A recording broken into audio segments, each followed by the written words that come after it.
జీవిత పుస్తకాన్ని అందరికీ తెరిచి చూపించకు, ఎందుకంటే నీ భాష కొందరికి మాత్రమే అర్థమవుతుంది. జీవితంలో అవసరాలు అందరికీ వస్తాయి. నేను ఎదుగుతున్నాను, సంపాదిస్తున్నాను, నాకు ఎవరితోనూ అవసరము లేదు, రాదు అనుకోకు. ఏ సమయం ఏ రోజు ఎలాంటిదో నీకేమి చెప్పిరాదు.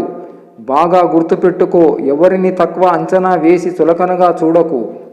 ఒకరు నీ పక్కన ఉంటే నీ స్థాయి పెరగడం కాదు, నువ్వు పక్కన ఉంటే వారి స్థాయి పెరిగే స్థాయికి నువ్వు ఎదగాలి. అది విజయం అంటే. ఒకటి కొంటే మరొకటి ఫ్రీ.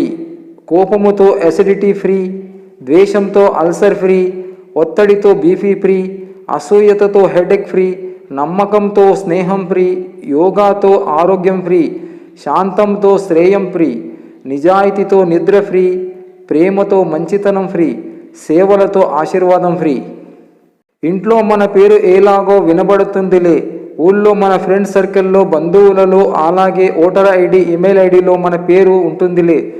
మన గురించి మన పేరు లోకానికి తెలియాలంటే మన గోల్ కోసం యుద్ధం చేయవలసిందే. మంచితనం కూడా మెడిసిన్ లాంటిదే. డోస్ ఎక్కువైతే మనకే ప్రమాదం. గాలికి ఎదురు నిలబడటం ఎంత ప్రమాదమో, గాలి మాటలు మోసే వారితో స్నేహం కూడా అంతే ప్రమాదం. ధనాన్ని చూసి దరిచేరే బంధువులు, అందాన్ని చూసి కలిగే ప్రేమ, అవసరం కోసం కలుపుకునే స్నేహం ఎన్నటికీ శాశ్వతం కాదు.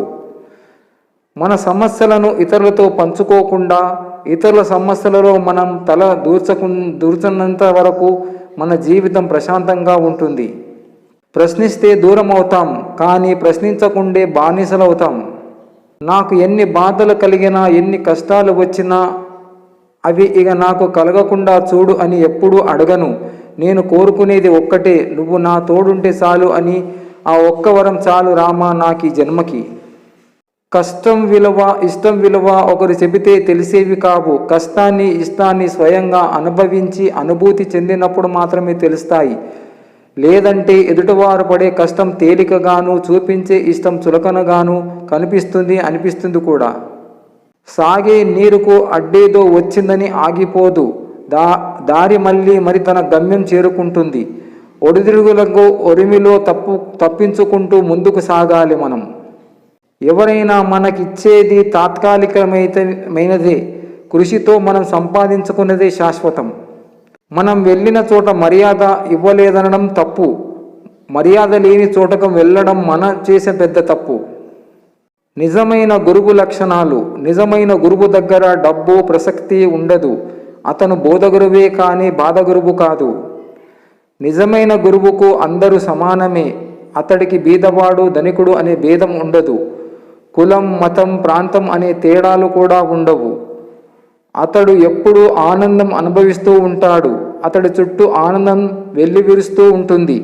అతడు ఏ స్థితిలో ఉన్న మనుషుల మధ్య అయినా, ఏ పరిస్థితుల మధ్య అయినా అప్రయత్నంగాను, సహజంగాను ఇమిడిపోగలడు. రాజులలో మరో రాజుగా, ధనికులలో అత్యంత ధనికుడిగా, బీదలలో అతి బీదగా ఉండగలడు. పెద్దవాళ్ళ మధ్య పెద్దవాడుగా, పిల్లవాళ్ళ మధ్య పిల్లవాడుగా ఉండగలడు. చెప్పేదానికి చేసేదానికి తేడా ఉండదు. భక్తులకు ఉపదేశించేది ఒకటి, తాను ఆచరించేది వేరొకటిగా. అతడి జీవితం 10 మందికి తెలిసేట్టుగా ఉంటుంది. గోప్యంగా ఉండదు. తలుచుకోవలసింది అతడికి ఏమీ ఉండదు. పుస్తకాన్ని చదివి జ్ఞానం సంపాదించుకో, కానీ మనుషులను చదవడం మాత్రం మర్చిపోకు. ఇప్పటి లోకంలో జ్ఞానము కంటే లోక జ్ఞానం చాలా ముఖ్యం.